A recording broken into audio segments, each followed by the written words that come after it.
Hello, everyone. This is Tom Fox back again for another episode of the award-winning Everything Compliance. Today we have the quartet of Matt Kelly, Karen Moore, Karen Woody, and occasionally Jonathan Marks, and he's back.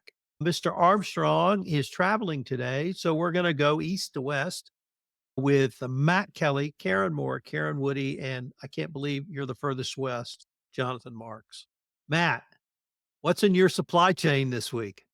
Not a pager, not a Huh. walkie-talkie, but nonetheless, I did want to talk today about the supply chain stability issues that were really brought into stunning relief when apparently Israel intelligence services did this sneak attack against Hezbollah by detonating 3,000 or so pagers across Lebanon and parts, I think, of Syria as well, but 3,000 pagers used by Hezbollah all at once, killing 12 people, injuring 2,800, and then the next day detonating a whole bunch of walkie-talkies that Hezbollah had then decided to default to use because those also had been booby-trapped. And this is just a stunning story. I am not going to comment on the morality of waging an attack like this or the geopolitical tensions between Israel and Hezbollah, which have been going on for decades and are beyond my expertise. But all of that aside, it's still this moment, this episode is quite a lesson about supply chain risks for companies.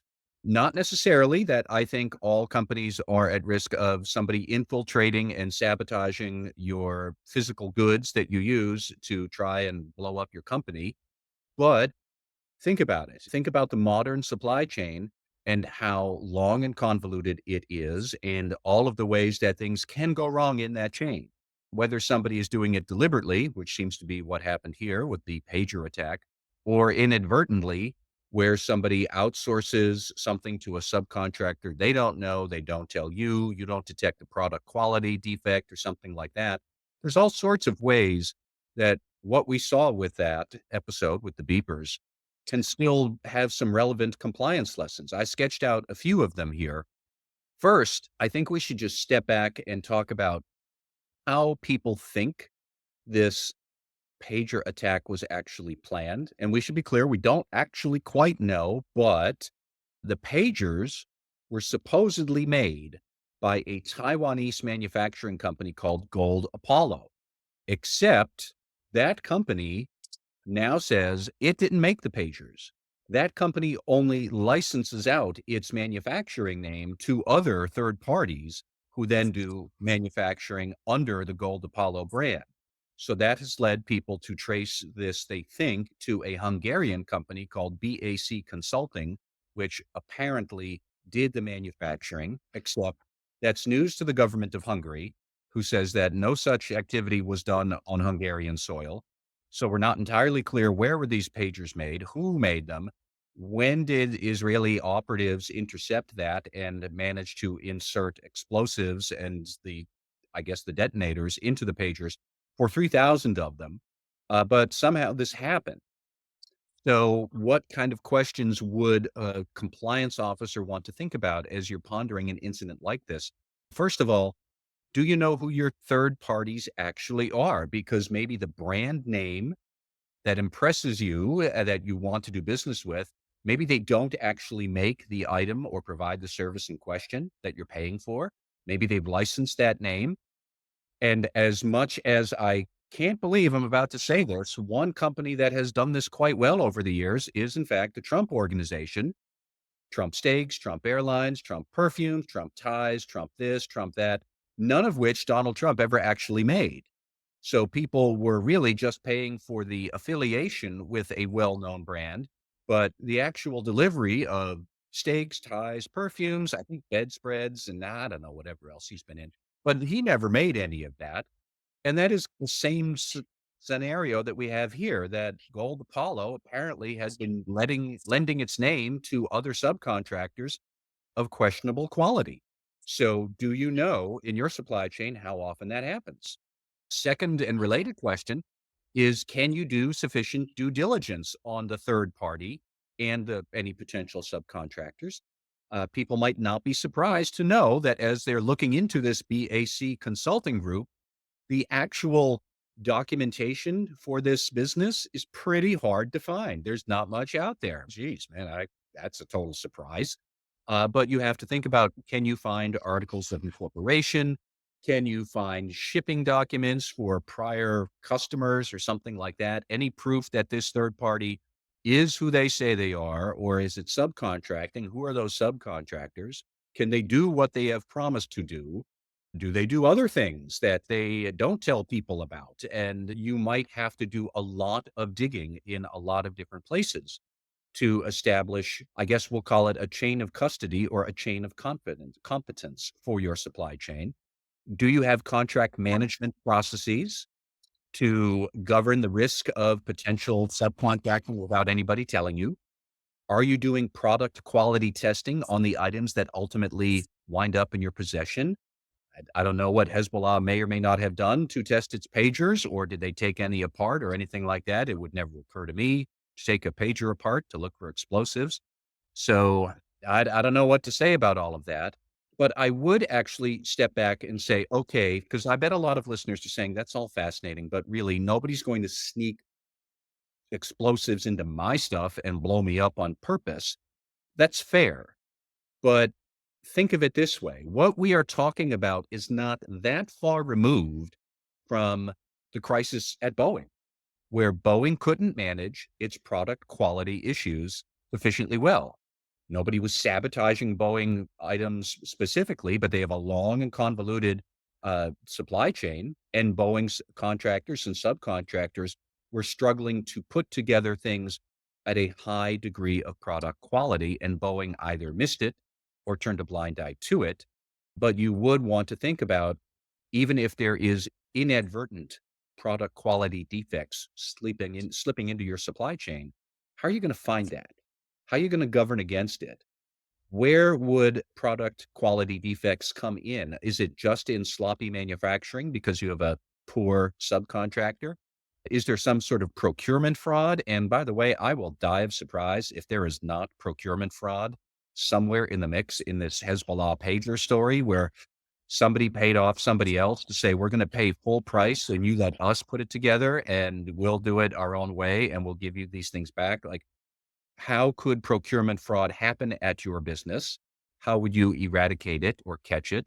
How would sloppy manufacturing or subcontracting happen at your business? How would you root that out?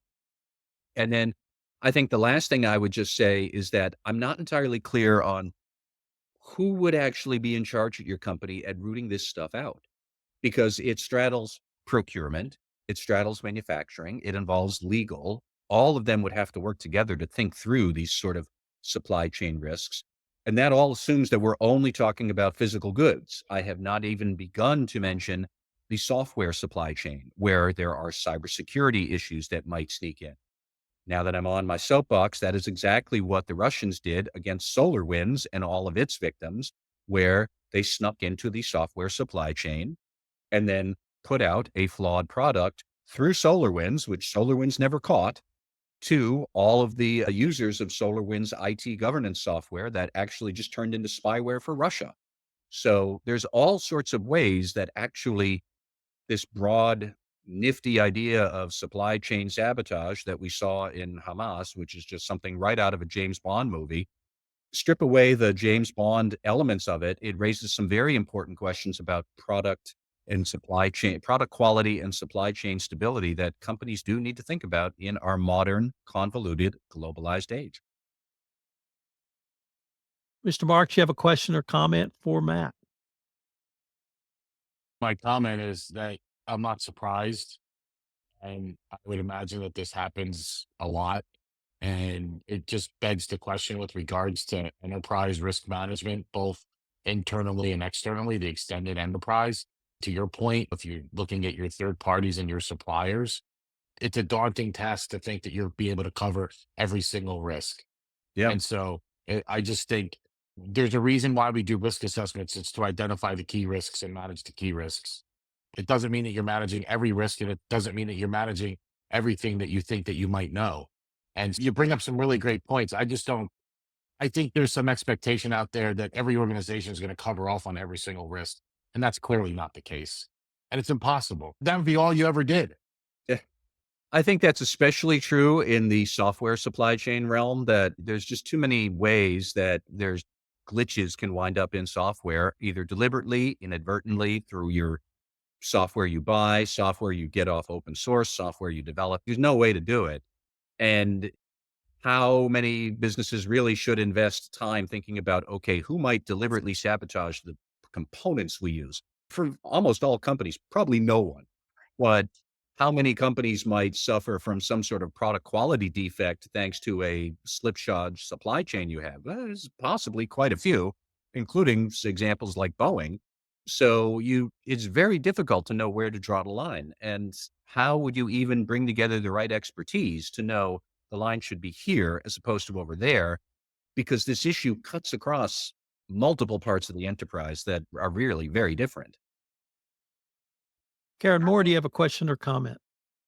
I do both. Just thinking about all the different third party risk and procurement processes that I've encountered in different companies, the universe of third parties is enormous. And so is their tendency towards specialized provision of goods and services. So being able to get a handle on that kind of know your third party relationship, not just doing the due diligence, but understanding how they operate, under what kind of culture do they operate, how reliable are they. I just wonder now if that's become almost unmanageable on the one hand. And then on the other, I'm also wondering whether there isn't or shouldn't be a better move towards vertical integration of supply chain and bringing some more of those things in-house, some of the critical supplies, so that you have more control and more of a handle. I don't have an answer to that, Matt, but I'm just wondering what next when so many problems arise out of this whole supply chain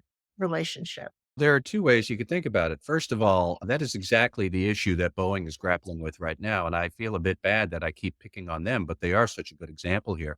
That the problem with them was one of their principal suppliers, Spirit Aerosystems, which builds the fuselage for Boeing planes. Spirit wasn't doing a good job.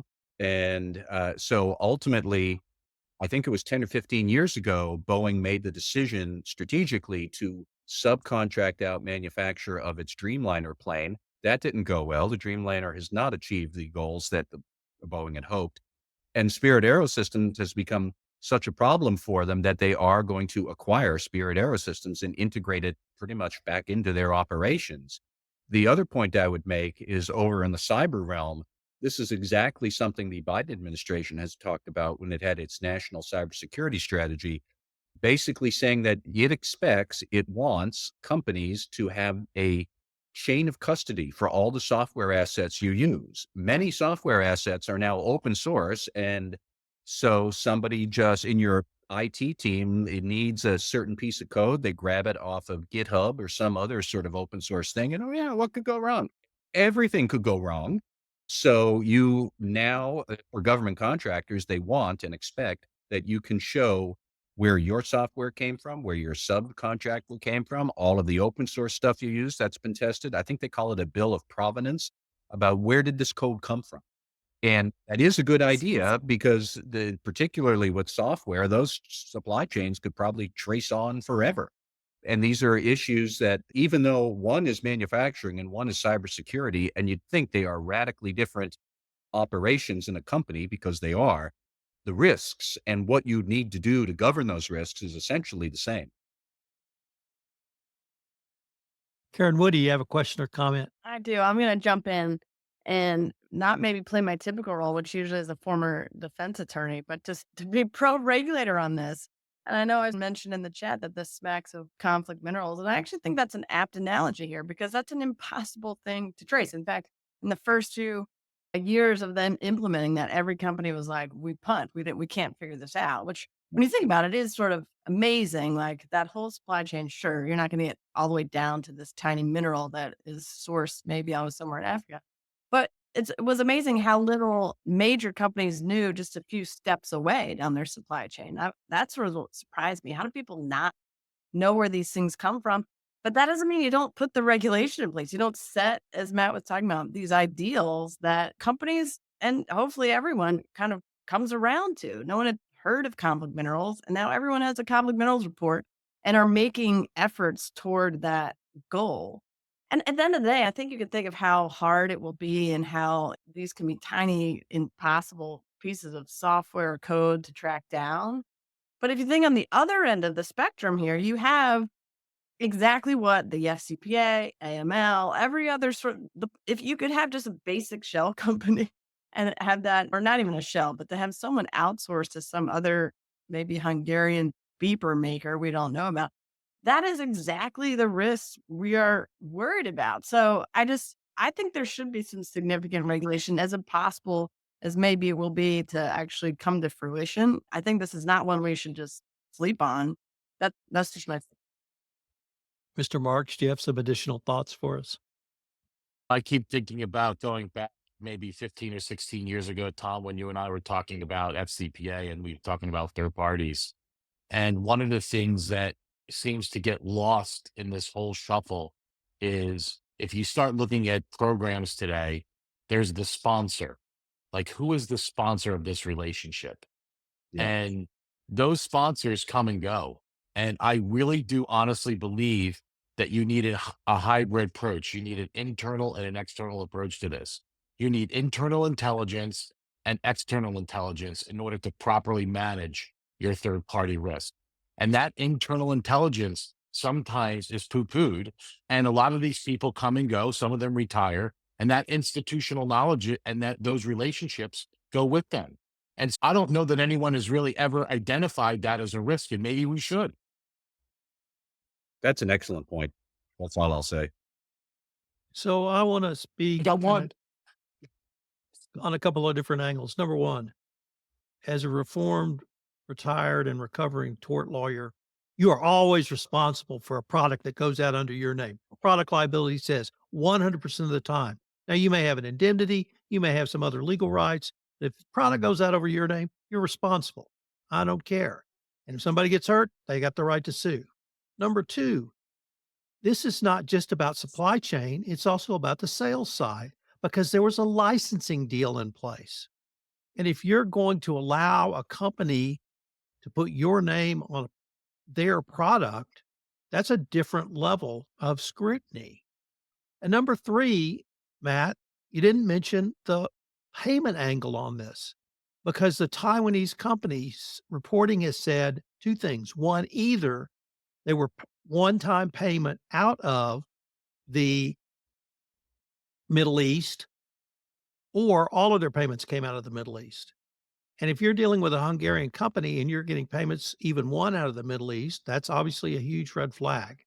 There were lots of indicia here, but we had people not looking, burying their head in the sand, or simply not caring.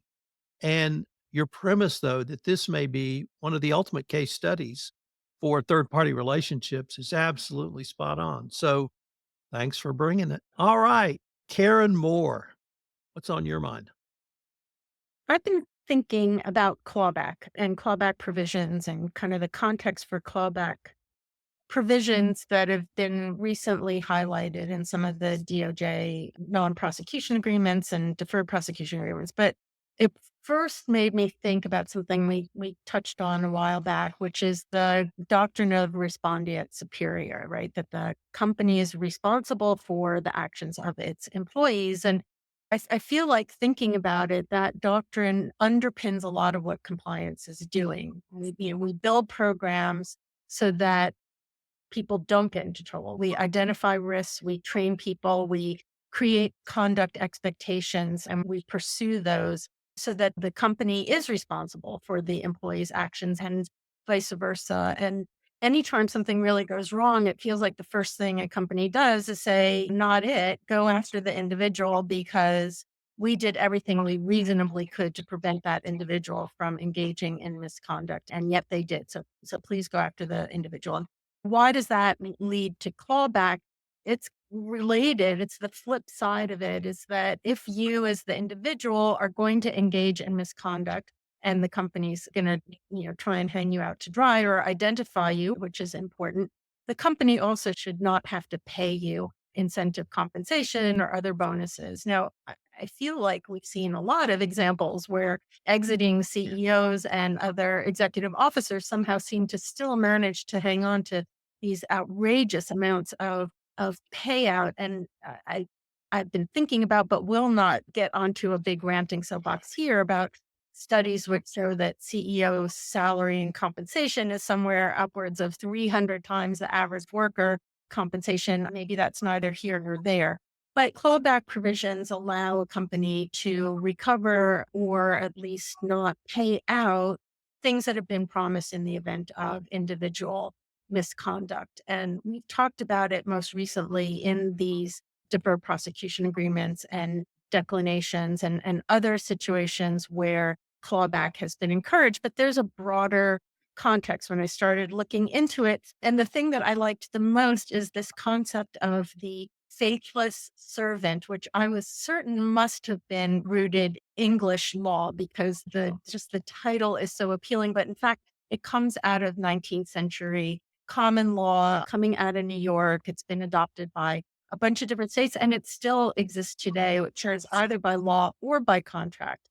If you've got an employee who's engaged in misconduct, you can withhold salary, you can withhold benefits. They're not entitled. It's almost like an unjust enrichment argument. So this kind of clawback idea has been around for a couple of centuries, but we've seen it more codified more recently. So I mentioned these DPAs, et cetera, and it's really the Department of Justice Criminal Division in its March 2023 revisions to the evaluation of corporate compliance programs, and then the pilot program that they put in place at the same time regarding compensation incentives and clawbacks that says to a company, look, if you've had an employee that's been engaged in misconduct and you claw back some of their incentive compensation, you can credit that against the fines and penalties that you need to pay as a result of that misconduct. So we haven't gotten away from the respondeat superior, but it gives the company a little bit of a silver lining. And in fact, a double whammy. You don't pay out the bonus or the other incentive compensation, and you get to deduct it. So it's kind of like a two-time benefit there. But we really see this broadly applied in those provisions to almost any company, but we see it more specifically codified in Sarbanes-Oxley and Dodd-Frank, where under Sarbanes-Oxley, as far back as 2002, said that the SEC can mandate the clawback for CEOs or CFOs if there's a restatement of financial that is a result of misconduct. So only in the question of financial restatement and only the CEO and CFO. So it's pretty narrowly defined, but it's there. And then we see in 2015 in Dodd-Frank, a provision that says that the SEC has to direct the exchanges to require listed companies to adopt formal written clawback policies. But again, it's limited to financial reporting and misconduct. But it wasn't really until January of last year that the SEC actually issued formal rules regarding this enforcement for listed companies. And they provide that for Section 16 officers. So we've got a pretty defined group of people. If there's a restatement due to misconduct related to financial statements, then there needs to be a clawback. And there's a lot more guidance there. So we've kind of got this very specific, very narrow group. But Tom, you alerted me to a very interesting study that was published by Harvard Law School in their forum on corporate governance, which, by the way, if people don't subscribe to, is such an excellent source of analysis and information. And they took a look, given that these rules, the SEC rules, came out only at the beginning of last year, and now we've got the 2024 proxy season. They started to look at what effect has this had on companies. And it's been heartening, actually, because they looked at 45 large cap companies and 80% of them went beyond the SEC requirements, either because they decided to apply these rules to a much broader selection of people than the narrow definitions. They may be defining them as VPs or directors or even further, and or they've expanded, and I think this is the most important, the nature of the underlying misconduct. It could be a clawback due to theft or fraud. It could be a clawback due to violation of the code or policies. So you kind of like to see that in writing. But then I started thinking about what is the effect of these clawback provisions? And they're kind of punitive in the DOJ criminal sense, that after you've engaged in this misconduct, you're going to be punished. They should be viewed as preventative. Like, we're going to tell all of these people to which our clawback policy applies, or indeed to our kind of faithless servant concept. Maybe we've included it even contractually with you. So don't engage in misconduct because you will lose out financially.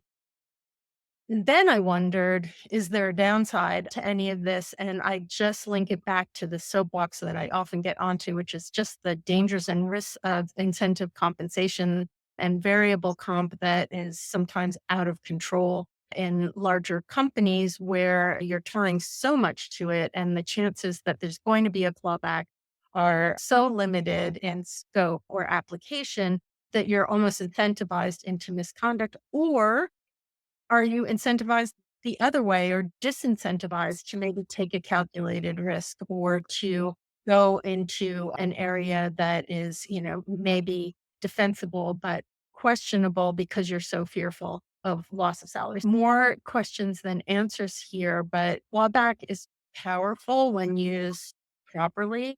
The clawbacks that we've seen under the DOJ pilot program so far seem to be pretty small. So we're not talking about really super senior executives. And you got, I think in the enforcement action, there was something like $100,000 in clawback on bonuses. That doesn't sound like a Section 16 officer level clawback. If it's in your written policies, I just wonder the extent to which boards are actually going after clawback. We're not going to really see a lot of data there. But I do that companies at least are thinking about this above and beyond their SEC requirements. Mr. Marks, do you have a question or comment for Karen Moore? Yeah, great insights. I'm just thinking to myself, going back to my putting my corporate governance hat on. If I'm looking at comp for executives, it's really three levels, right? You have their salary, their bonus, and their incentive comp. So what are they clawing back? Because if my salary is 10 grand and my bonus is 16 million and my incentive comp is 30 million, and you're going to claw back their salary, take it all. And I think there was one airline CEO that actually did that. He played that game with the structure of his compensation and said, "Hey, I'm not taking a salary this year or for the first 6 months." But guess what? People didn't know that his bonus was a gazillion dollars and his incentive comp was a gazillion dollars to the third power. I mean, who are we really kidding here? I mean, we really got to get into some of the nitty gritty if they're going to actually make this hurt, because I see this all the time. It's a game. Yeah, I'm with you, Mr. Marks. We saw that a lot during COVID where CEOs were Oh, making a it's big no, mister. It's just Marks, just like Jack Reacher is Reacher. I'm just Marks. Okay, Marks. Yeah, I mean, I'm with you. I also just don't see it. And again, it maybe isn't always so publicly available, but I just don't see it enforced that much by boards. And picking back on Boeing, we had exiting CEOs that took away their $23-30 million worth of stock options. And or we see companies that are failing and doing badly, and yet they're still retaining their benefits. The Harvard data did show, and it's a small sample, but it is large cap companies that kind of lead the way, I suppose, that 67% of them not only expanded it in terms of scope and underlying misconduct, but expanded it beyond variable comp and applied it to broader compensation. Um, That's good. But the last comment, just that I'll move on. But when we look at when we do from an investigation perspective, from an investigatory perspective, the first thing we do is we look at compensation, incentive compensation, because it's an enemy of internal control. Like you said, what would force why do good people do bad things? And a lot of times it's because of compensation. And what causes them to circumvent or override whatever systems or controls are in place makes people do crazy things. I once oh had a yeah, case where I once had a case where the chief audit executive made $100,000 a year in a salary and made $900,000 in incentive comp, which was based on earnings of the company.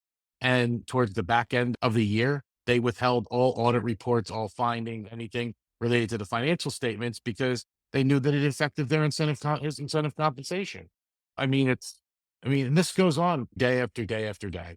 Oh, it does. And it goes on at a much lower level. I mean, one of the most complex investigations in-house that I ever had to do involved the entire sales team of an entire country, where their incentive compensation was such a huge part of their overall compensation that was dependent on so many really complex calculations and variables that they were able to collectively get together and game the system.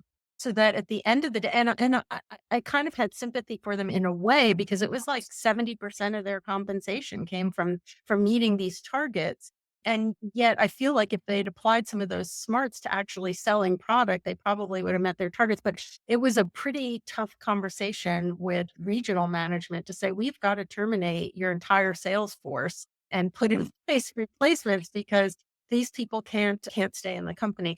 So I think the incentives, I have a big problem with incentive compensation gone wild. It doesn't make sense a lot of the time. Matt, do you have a question or comment for Karen? Just two quick comments. Number one, as much as I am in favor of a good clawback, we have to acknowledge the wrinkle that in some occasions for a company, it will not be in their financial interest to bother with that. I have always been intrigued. I think it was SAP at the beginning of this year. They had an FCPA settlement where they clawed back $109,000 from executives, and they received, I guess, a penalty deduction of $109,000. But does anybody think it really cost them less than $109,000 to fight that with executives in court? Because I suspect if executives want to tie things up, they can. And then quickly, the legal fees might exceed anything that you're going to claw back in hopes of getting some sort of credit with the Justice Department. I don't know if there's any hard and fast formula for exactly when that will come about, but it's not far-fetched that you might find that there's no incentive for you to claw this back because it will cost you more in legal fees to do so than you'd get on the upside from doing the right thing by the Justice Department, which the department does acknowledge in its clawback statements and policies. But the other thing I would just say is that I was talking with a lawyer about this just earlier this week, where she had said, if you're clawing back, you're already on the back foot. You're already doing it wrong. The thing to do is somehow withhold. And then it's much easier to keep that and keep people on the straight and narrow for some period than to give everything. And now suddenly you have to fight them to claw it back when they might say, this is stock, it's my property, you can't take it back anymore. And she raised a very good point that this should be much more prospective in the employment agreements you have, as opposed to redrafting like equity plans for the whole company that have to include some sort of compensation or clawback scenarios that it can be difficult to rewrite partnership agreements, to rewrite equity award plans. Focus on withholding things for a period of time rather than clawing them back later. And I thought she raised a pretty good point there. Yeah, some sort of deferred compensation structure is a good one, but you make a good point, Matt, which is that you have to be careful when you're drafting your clawback policies that they also take into consideration labor laws, because it's not, they can be in conflict with each other as well. I do question, though, using the SAP example, 109,000 doesn't sound like it was a whole lot of very senior execs compensation that was clawed back. So you kind of wonder whether they're using clawback as the right tool at the right level. That's fair. Yeah. Let me just add that Albemarle clawed back over 750,000. So we've seen higher amounts. Karen Woody, as our knowledgeable person of all things SEC, all things securities, I was really interested in the Flyfish SEC enforcement action. Can you tell us about that? All right. So the Flyfish enforcement action. I tried for so many years to just bury my head in the sand on all things crypto and NFT, but we're just not going to be able to get away from it. But that's exactly what's happening here. The question is, are NFTs considered securities? And the SEC definitely decided that in the affirmative this week. And I have been saying that for, I think, quite some time. So the issue there is NFTs stands for non-fungible token. It's still sort of anyone's guess what they are. But the issue here is whether or not this plan or this investment rose to the level of being considered a security. And just for some background on how we answer that question, the answer is usually found in Section 2A1 of the 1933 Act, which lists all the things that are considered securities, things like debt, stock, notes. That's a long paragraph list of things that count as a security under the code. And one of those enumerated things is an investment contract, which was meant to be kind of this catch-all. This is something. We're not totally sure what, but if it meets definition of an investment contract, it's a security. What is an investment contract? The court decided that in 1946 in a case called Howey. And so it's since been referred to as the Howey test after that case in 1946. That case had to do with oranges and orange groves and selling sections of an orange, what would we call that? A big field of orange trees. And out of that, we don't have to go into the details of Howey, but the gist is there are 4 elements that have to be met in order to be deemed an investment contract and therefore a security. It has to be an investment of money with the expectation of profits in some sort of common enterprise where the profit is dependent entirely on the efforts of another. So someone else. So it's I give my money to you and I hope it goes up. That's the idea. And so here we are 80 some years later, and we are considering whether things like crypto, tokens, and now NFTs meet this definition that was established a long time ago. If the things end up meeting the definition of an investment contract, they are a security, then they have to be registered before they can be sold. So this is the sort of timeline or the way you walk through the liability here. So we have now enter Flyfish Club. And I'm going to actually just read a little bit out of the order because it's amazing. So the people who started Flyfish wanted to open a members only restaurant in New York that was going to be this large space that was going to involve dining, socializing, drinking. It was going to be kind of a club. And the way you got in is you bought an NFT, and there were 2 levels of NFT. You could get just the regular one, which gave you access to the restaurant and bar, or you could get the omakase one, which gave you access to this omakase room, which is like high level sushi or whatever. That's what they were doing there. But the greatest thing about this order is so you have this, okay, here's the setup. The next line in the order says, the Flyfish NFTs are linked to artwork. The regular Flyfish NFTs each linked to the same image of a yellowfish tuna, and the omakase NFTs linked to one of 7 different images of sushi. I mean, the jump we get to between those 2 sentences of the order of here's the scheme, they're going to buy this thing that gives them access. And then the next sentence about being art and the thing is a piece of digital art, I think it blows everyone's mind. And I think certainly the people who wrote the Howey opinion, up until really even modern day people, still are scratching their heads about what the heck this is. But basically, it's some sort of thing of value. People can trade, they invest in it, and hope that their money goes up. So, under the 4 critical elements of this case that was decided 80 years ago, the SEC says this is a security. You didn't register it. You're getting dinged with a securities violation for this scheme. I think it's very timely. We're going to see a lot of these. I mean, it does. I think to take the SEC side of this, it smacks of exactly what we were maybe worried about in the 30s and after the 29 crash, where there's all these snake oil salesmen selling whatever, and they claim that is what led to the crash of our markets. So we needed to have instituted in here a registration process, a disclosure process. All that still seems to ring true out of this NFT thing. But I still think we need to get a handle around maybe more modern understandings or modern rules about how we move forward and keep handling these new pop-up ideas. So, I mean, it's not the first time we've seen NFTs being considered in the realm of securities. Just last year, maybe it was 2 years ago, the DOJ brought an insider trading case against someone who was basically front running the market for NFTs. Of course, they didn't go as far as say this was a security. They dinged it under mail and wire fraud as opposed to insider trading, using that as in relation to a trade or of a security. But you see them getting close to the line of this is something of value. We don't really know. You're setting up some sort of market here. So we'd seen that just I guess it was last August in the Chastain case. So this isn't shocking that the SEC is reading it this way. And we saw, of course, the same thing with various crypto tokens. It's a brave new world, is all I have to say about that.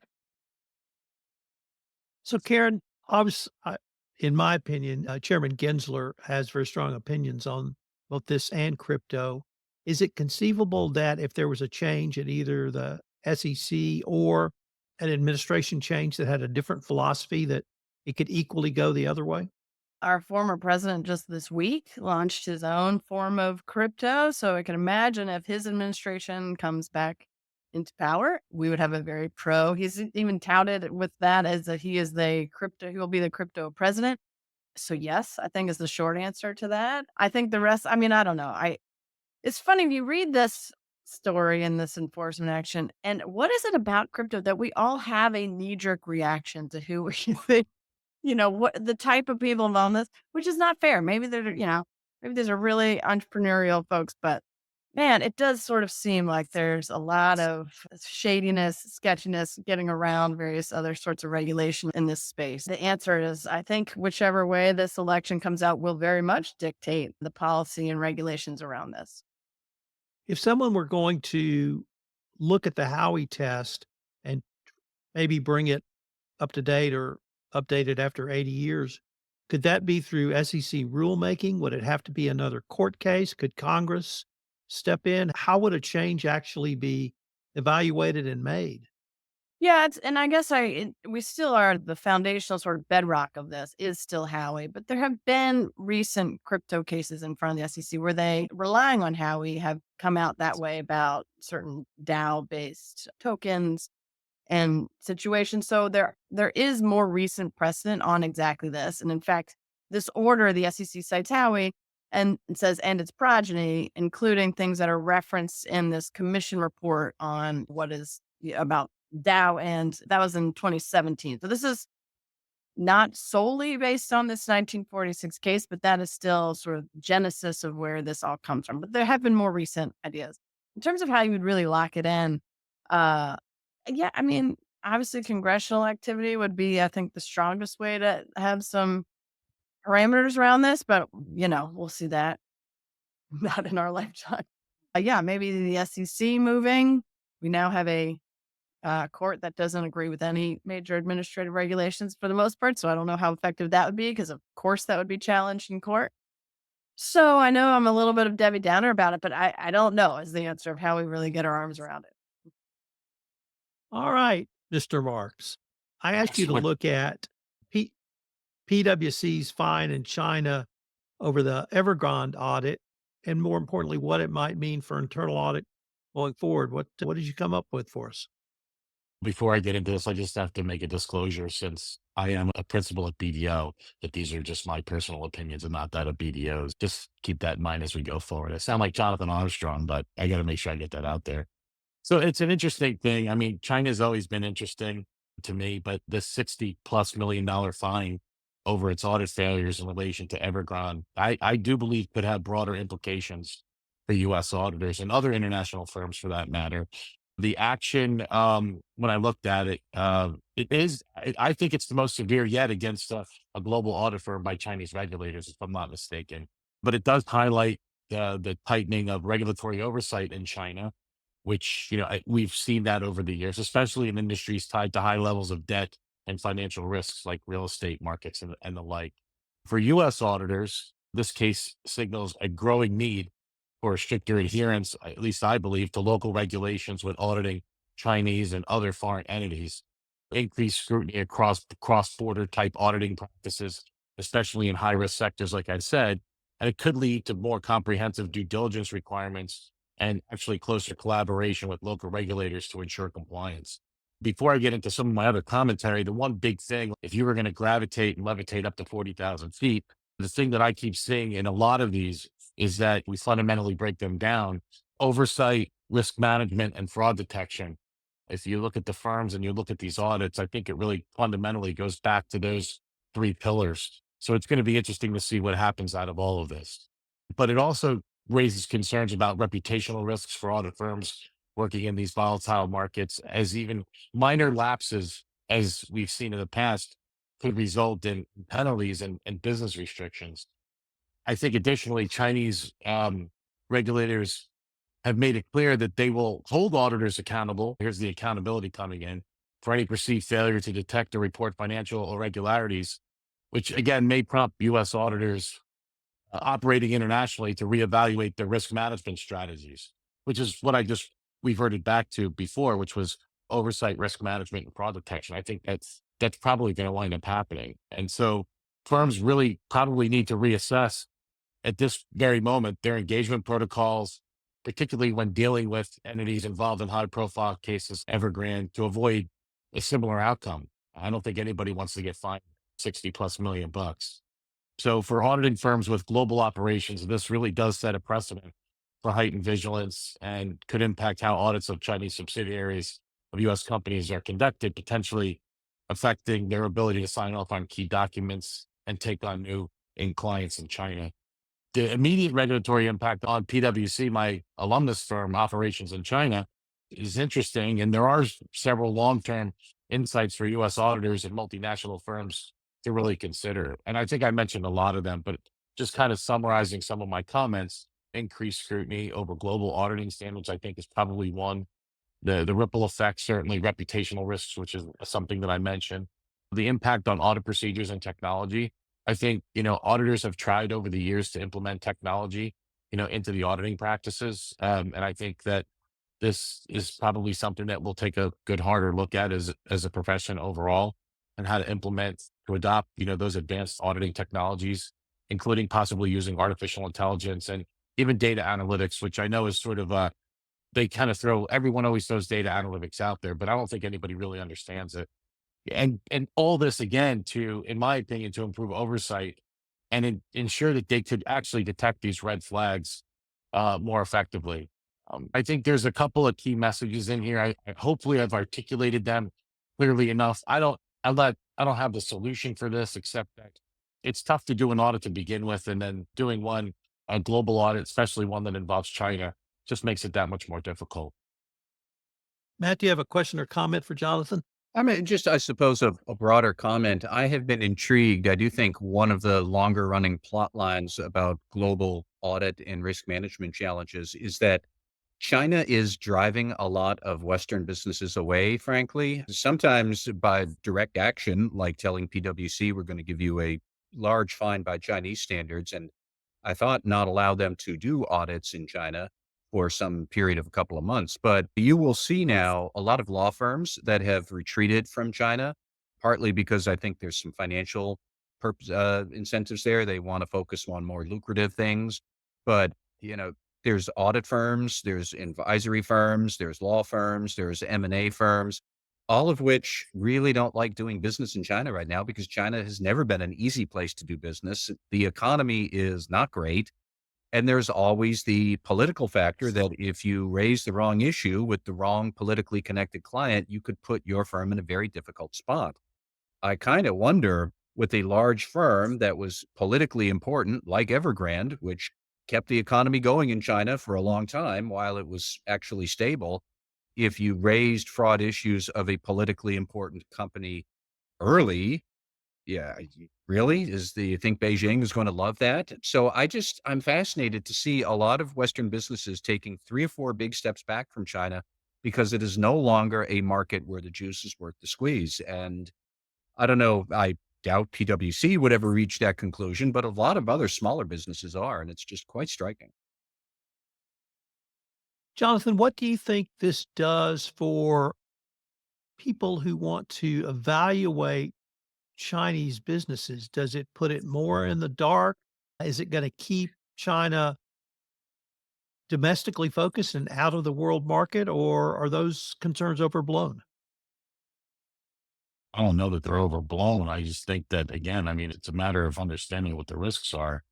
I mean, sometimes it's really interesting. You can take a look at Evergrande, for example, one of China's largest property developers. It's been around for a while, became a giant in the real estate sector, responsible for building large scale residential properties. I think I'm right on that. I can't remember everything. Their rapid expansion came with heavy reliance on debt. I think that if you're talking about doing business in and around China or has anything related to that, I think you really need to understand. We talk about when we talk about building a compliance program, we talk about understanding the culture. And I think a lot of people that get into business in China really don't understand the culture there. They don't understand the risks. So I think this is one of those things where everything has to be evaluated on a one-on-one basis. I don't, whether they're pushing people or businesses away, I don't really know that's true or false. Whether people are not going to do business with China, I don't know that's really possible for everybody, maybe some people. So to me, it's going to be interesting.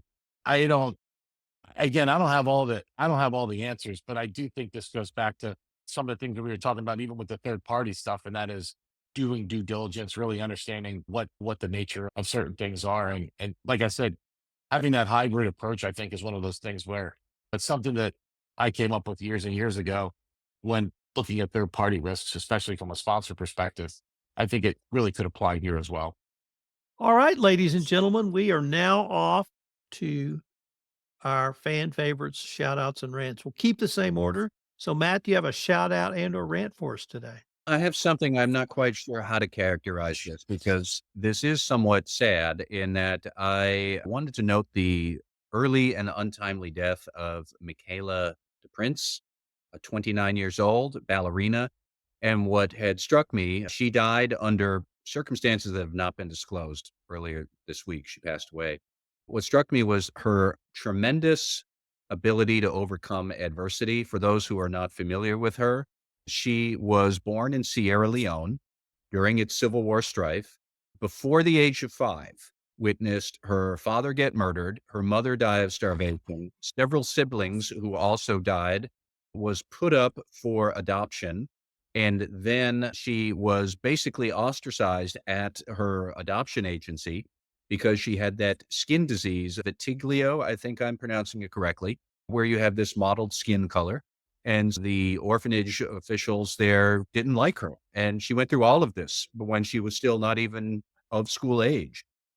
Immigrated to the United States. She was adopted here along with one of her orphanage friends. They wound up being adoptive sisters in Philadelphia, where she became an incredibly successful and talented ballerina. She worked here in Boston for a while and she worked in New York. She was on a Beyonce album. Don't ask me what Beyonce song because I don't know that, but I know over triumph over adversity when I see it. And she had delivered that in spades. And it is a sad thing that she has passed away so early. And we should just call out her triumphs while she was here. That's all I have to say this week. Karen Moore, do you have a shout out and or rant for us?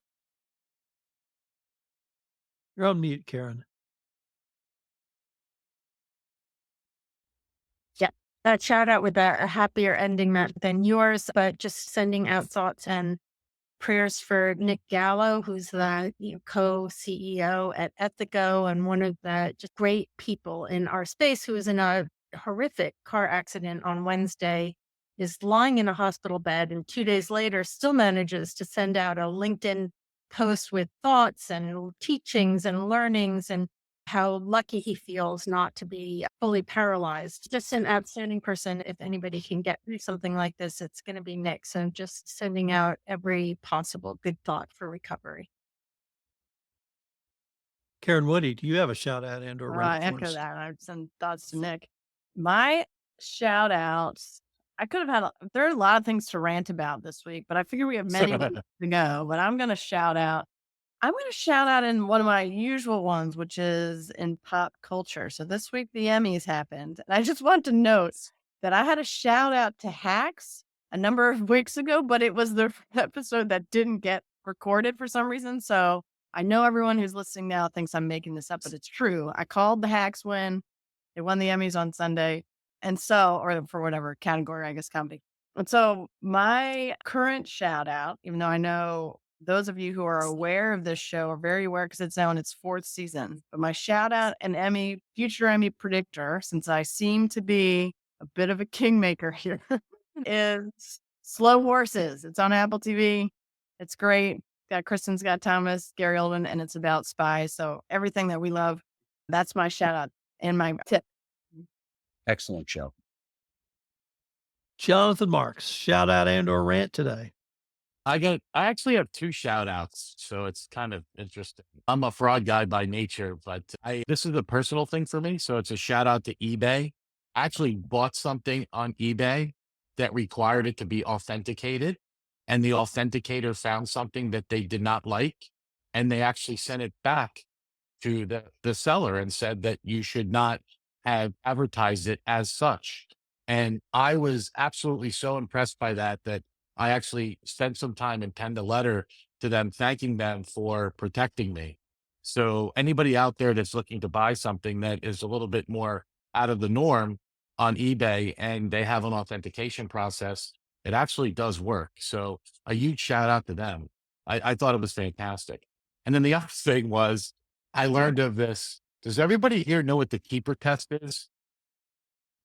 So Netflix has this thing, which I learned about. It's not, we're not talking about shows now, but they have this keeper test that Netflix uses, and it's around one core question. If your team member told you they were leaving for another job, would you fight to keep them? And I started scratching my head and going, wow, this is interesting. However, while it's the main question, implicitly leads to other considerations that I think we really must evaluate. Is the employee consistently delivering high quality work and things like that? And they actually have robust severance packages because their theory is that they want to keep the best people that fit within the organization. And I learned about this yesterday. I bumped into it by accident and I keep thinking about this. And so I'll probably have more to say later, but I just think it's absolutely fascinating that somebody came up with this keeper test. For the longest time, I've never even heard of it. And now that I've heard of it, I just find it very intriguing. That's how they're going about sort of creating their culture at Netflix. I am going to shout out to Los Angeles Dodgers Shohei Ohtani. He had a game for the ages in baseball yesterday. Here were his stats: 6 for 6, 3 home runs, 10 RBIs, and the creme de la creme, 2 stolen bases to make him the first person to create the 50-50 club. What is the 50-50 club? 50 home runs and 50 stolen bases in one season. Never been done before. It was, the last homer may have been fluff, but if it goes out of the stadium, I count it as a homer. The best day of baseball I'd ever heard of before this was the end of the 1941 season when Ted Williams, with a 399.7 batting average, said, no, I'm going to play. But he played a doubleheader. And a doubleheader, he went 6 for 8 and went to 406 for the last 400 hitter. But this game yesterday was something special. Ohtani is something special. And if you love special baseball, he gave us a gift for the ages yesterday. Yes, he did. So, ladies and gentlemen, thank you. This was a great episode. I can't wait to see what we come up with next time. Thanks, Tom. Thank you. Tom. Okay, we're off recording. Great job, guys. The Wow. fucking keeper test. Jesus. Did you? I'm like, you got to be joking me. Like, this really exists and they do this? Apparently they do. Like, Yeah. I want to find out more. I was doing research yesterday on something just for a client, because they're having these huge governance issues. And I'm like, how are you hiring your people and whatever? And I started going, and all of a sudden, this guy starts writing about Netflix. Now I understand. What? And then I'm like, no, this is a joke, right? It's not a joke. Apparently it's real. So I know nothing about it except for what I told you. Sounds discriminatory. Frat party popularity contest. I don't know. All right, guys. Have a great weekend. Take care.